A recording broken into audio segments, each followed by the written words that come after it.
I spend quite a bit of time in my kitchen smoking my pipe these days.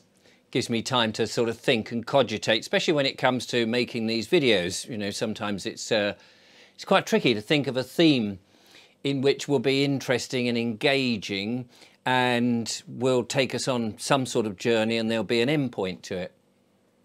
So I often sit here, puff away, think about something, and sometimes I'll try recording. It doesn't come out quite right. I'll do it again. The lovely Julia sits on the side watching, directing, making sure I don't make too many cock-ups. And all of that.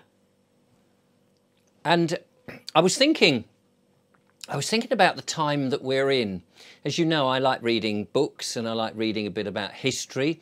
And you may remember, of course, some years ago, there was this thing where people all got very ill, apparently, and the hospitals were very full. And then out came this medical intervention that was supposed to save everybody.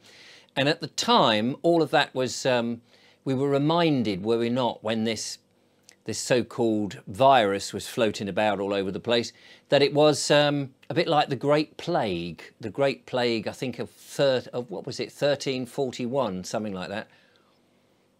A long time ago now. And then we had the Peasants' Revolt, didn't we, in 1381. It does feel like we ought to be revolting at the moment, what with everything else. I know there's a lot of riots and things going on. And then in 1666, the Great Fire of London. Of course, there were actually a lot of great fires up and down the nation as various things were being prepared, nefarious things.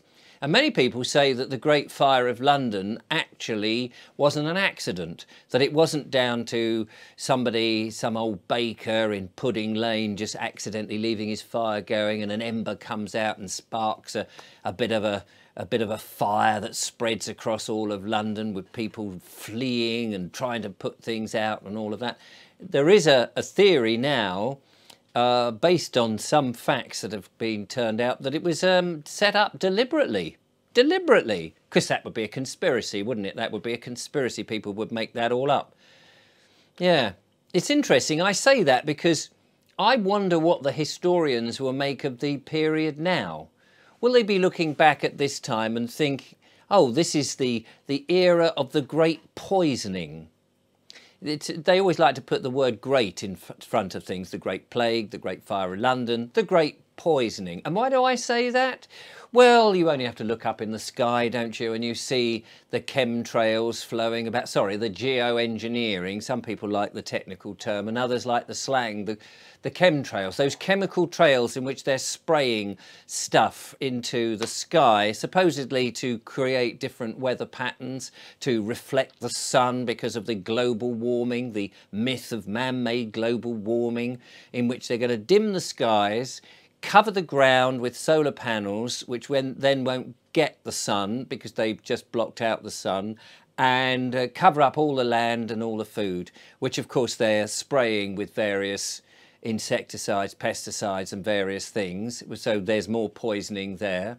So not only is the air being poisoned, of course we know the water. They want to chuck more fluoride into the water across the whole country. Fluoride, which actually isn't very good for us and causes a bit of a nasty effect on the body. So there's more poisoning. It is a big effort for a lot of people to actually filter their water or distill their water or use reverse osmosis of their water, or if they can find a natural spring that goes down far enough not to be affected by the Industrial Revolution and modern day stuff, then that's a bit of an effort as well. So just trying to live at the moment is quite tricky. And then of course, don't think that you can just barricade yourself in your house and get away from all the poisoning. Oh no. No, no, no, no, no, because no doubt you'll have an internet connection and no doubt you'll have a mobile phone and no doubt the 4G signal and the soon to be switched on the 5G signal and of course your EMFs emitted from the modem is circling around. You can't see it, of course, you can't feel it,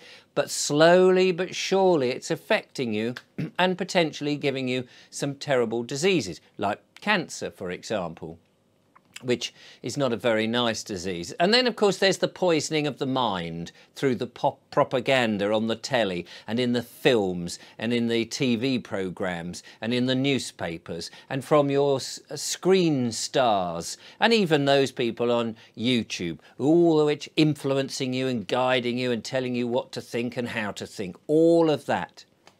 And there's me, one of those who tries to come up with reasonable ideas, and I know you may disagree with you and me, and you're very welcome to disagree with me, and I think that is the accepted way to have a sort of, what would you call it, not a conversation as such, but I have no problem if you disagree, although of course governments don't like it if you disagree with them.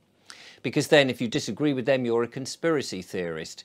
And there's me on a platform called YouTube, which I note with some sadness, I have to say, but some irony at the same time, that the former CEO has recently died of cancer, which is, you know, terrible. Anybody who dies of these sort of dreadful diseases is awful. But it is strange, and here's the irony, is that anybody who tries to offer maybe remedies for that disease, or wants to talk about other diseases or the perhaps certain medical interventions that are put into our bodies on that very platform that she was the CEO, they were, oh no, you can't say that. No, no, no, medical misinformation. You mustn't say that. That's a conspiracy, and you mustn't tell us. And yet the very person who was pushing back on all of that sadly wasn't looking at the potential remedies that may have prevented her from passing on. It just seems a little bit of a shame. And if that doesn't wake people up, then I really don't know what does. So as I sit here poisoning my atmosphere with my nicotine-induced smoke from the old tobacco, letting the nicotine receptors in my body absorb that useful herb, I'm thinking, will the historians look back at this area with a wry smile and add it to the Great Fire of London, the Great Plague, and mark it down as the time of the Great Poisoning?